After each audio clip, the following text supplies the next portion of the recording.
Hare Krishna, dear devotees.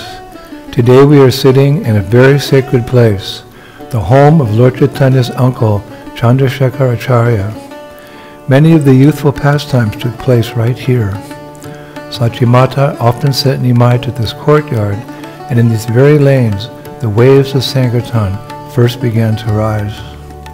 Later, Srila Bhakti Siddhanta Saraswati Thakur will call this spot Vrindavan within Mayapur. Here he installed Radhakund, Shamakund, and Giri Govardhan, saying, Mahaprabhu has revealed his braja here so that the world may taste its fragrance. It is our good fortune that we're also sitting next to the Samadhi Mandir of Srila Bhakti Siddhanta Saraswati. Srila Bhakti Siddhanta's prana mantras describe his whole life. Gauravani Pacharine, spreading the message of Gauranga. From childhood he displayed extraordinary intelligence. At 6 he memorized volumes of Sanskrit. At 12 he was debating scholars. As a young man he mastered astronomy and mathematics. The king of Tripura appointed him as court historian and offered him a pension for life. He could have been famous, wealthy, and honored, yet he walked away from it all to assist his father, Srila Bhaktivinoda Thakur, in reviving the lost current of Gaudiya Vaishnavism. The external world called it renunciation. He called it obedience. At that time, the spiritual landscape of Bengal was in ruins. British missionaries mocked the faith. Impersonalism was fashionable. Caste pride had strangled the Sankirtan movement. Professional reciters and cheap imitators had stolen the attention of the people. Bhaktivinoda Thakur prayed, O Lord, send me a ray of Vishnu to restore your path. That ray was Bhakti Siddhanta Saraswati. He received Diksha from Srila Gorkashore Das Babaji, a saint who owned nothing and feared no one. Bhakti Siddhanta Saraswati later said, what I learned from my Gurudev surpassed all my academic education. But in 1914, both his father and his spiritual master departed within months of each other. It was a crushing separation. Left alone, he sought guidance in their instructions. Preach, revive Navadvip Parikramā, print and distribute literatures, establish the Namhata, never retreat into solitary bhajan, make Mayapur Seva shine brighter day by day. Living here in this very spot, he prayed for direction. One morning a page of Chaitanya Charitamrita blew against his hut. On that page, Sanatana Goswami receives 4 instructions from the Lord. Write books, establish holy places, worship the Lord, and teach Bhakti Rasa. Bhakti Siddhanta took it as a direct order. Soon after, he had a vision of his father, of Gorkashore Das Babaji and Jagannath Das Babaji, of the Panchatattva and the 6 Goswamis. They all said, distribute Gauravani with full strength. No obstacle can stop you.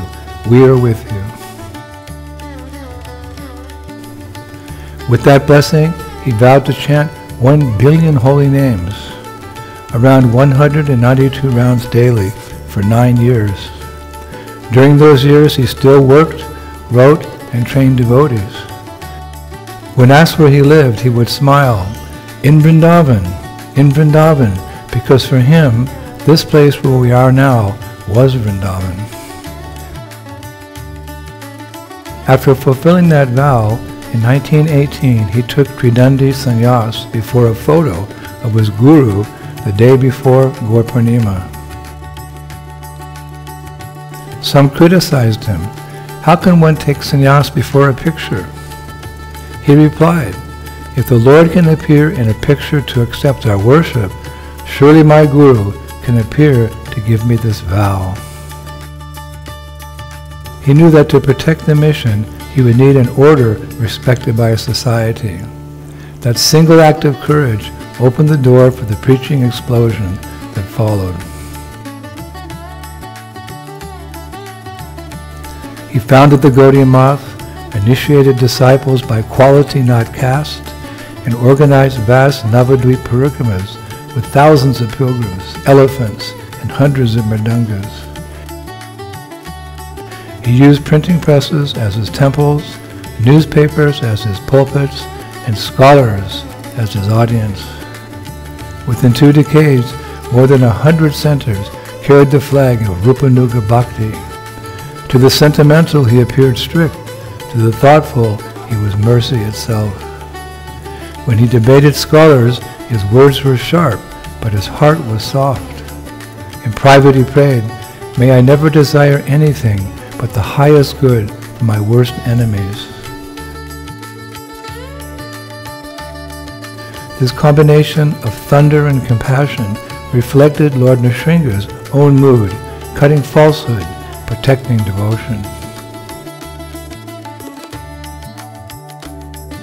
He repeatedly warned his disciples, an institution is only a vehicle.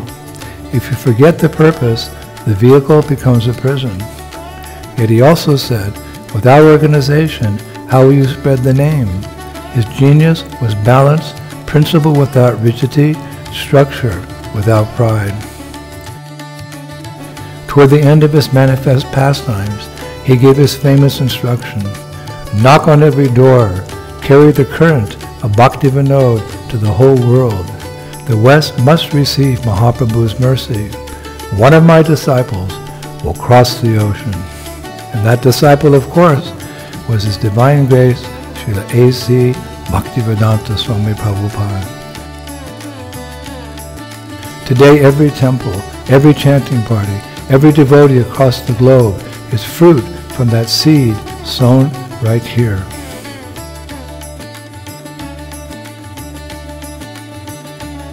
So when we sit in this courtyard, we're not tourists, we're heirs of a revolution.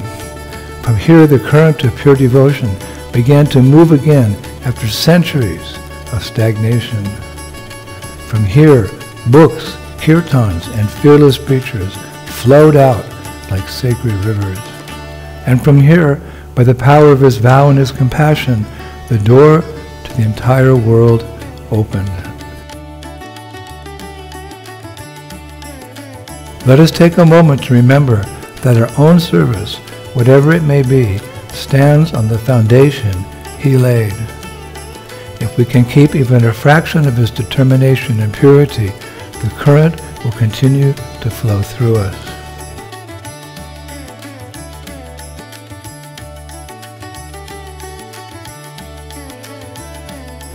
Now as the conch sounds and the lamps are offered, let us offer our gratitude to Sri Sri Radha Madhava, Lord Gauranga, Lord Nityananda, to Srila Bhaktivinoda Thakur and Srila Gaurkishore Das Babaji, and to our Param Guru, Srila Bhakti Siddhanta Saraswati Thakur, whose vision made this moment possible. And let us thank our own beloved Srila Prabhupada, who carried that mission across the vast ocean. Shri Mayapurdam ki, Srila Bhakti Siddhanta Saraswati ki, Srila Prabhupada ki, Shri Shri Gaur Nitai ki, Gauranga Haribo, Haribo, Haribo.